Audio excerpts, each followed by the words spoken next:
Assalamualaikum warahmatullahi wabarakatuh. Halo, perkenalkan nama saya Masyita Cinta Fitreska dengan NIM 2421029 dari Prodi Sistem Informasi. Pada video ini saya akan menyampaikan analisis kritis mengenai perancangan antarmuka mobile banking Bank XYZ yang menargetkan segmen lansia dengan menggunakan data penelitian yang sudah disediakan. Kita langsung masuk ke pembahasan yang pertama. Nah, yaitu latar belakang. Yang pertama itu ada pengguna mobile banking. Itu usianya didominasi sekitar 18-35 tahun. Lalu yang kedua itu segmen lansia, sangat rendah adopsinya. Lalu yang ketiga itu ada studi menyatakan UI Bank XYZ itu sangat kurang untuk lansia. Lalu yang keempat itu tantangan inklusivitas digital.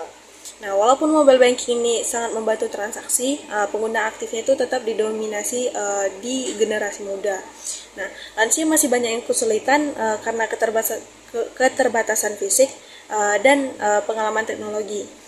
Peneliti menjelaskan bahwa UI Bank XYZ saat ini masih sangat kurang mendukung kebutuhan pengguna lansia.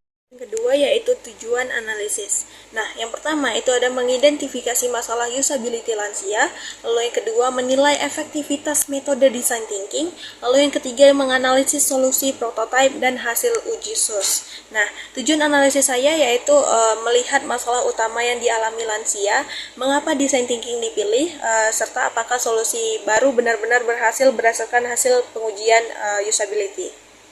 Masuk ke topik yang selanjutnya yaitu pain points lansia pada UI existing.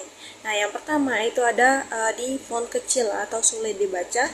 Lalu yang kedua ada terlalu banyak fitur yang bikin para pengguna itu bingung.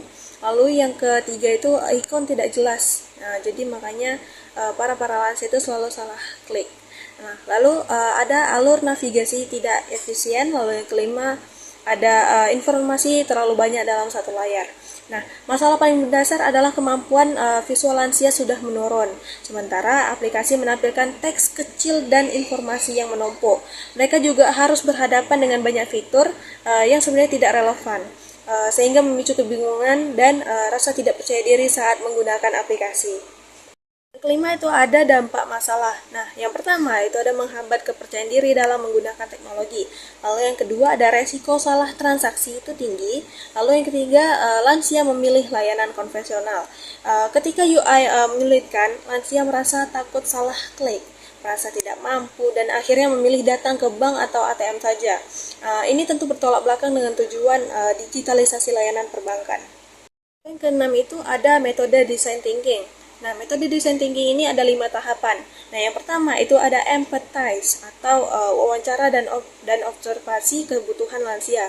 Lalu yang kedua itu ada define, yaitu merumuskan masalah inti secara jelas. Lalu yang ketiga ada ideate atau brainstorm solusi.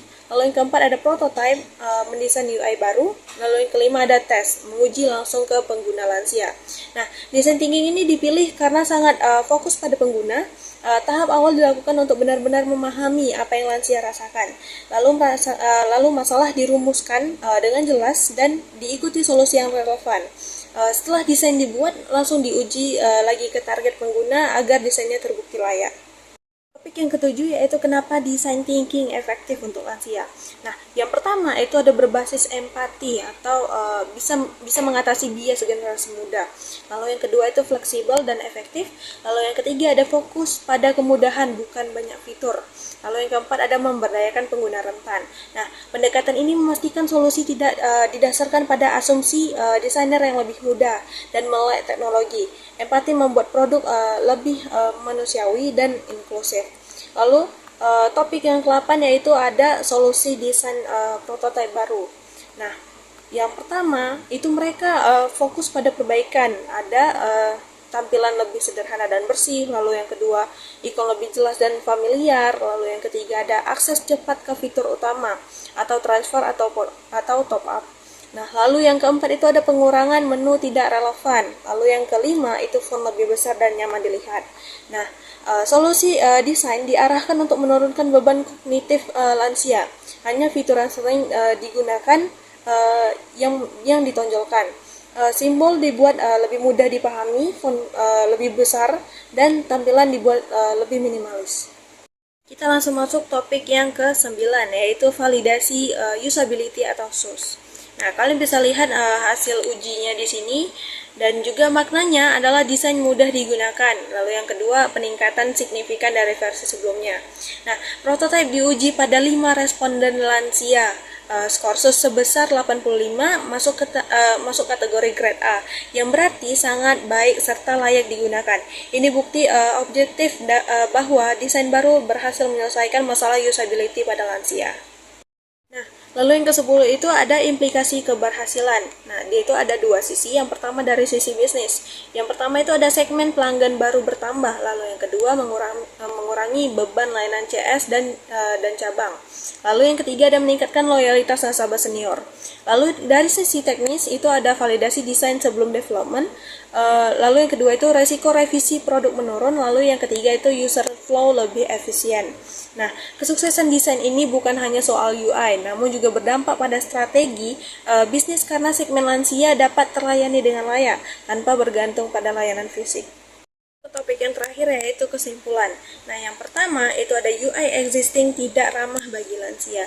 Lalu yang kedua, desain thinking efektif dan tepat pada sasarannya. Lalu yang ketiga itu prototipe terbukti berhasil dengan SUS grade A. Nah, lalu yang keempat itu ada desain inklusif atau keberhasilan transformasi digital. Nah, desain yang baik harus dapat digunakan semua kelompok usia.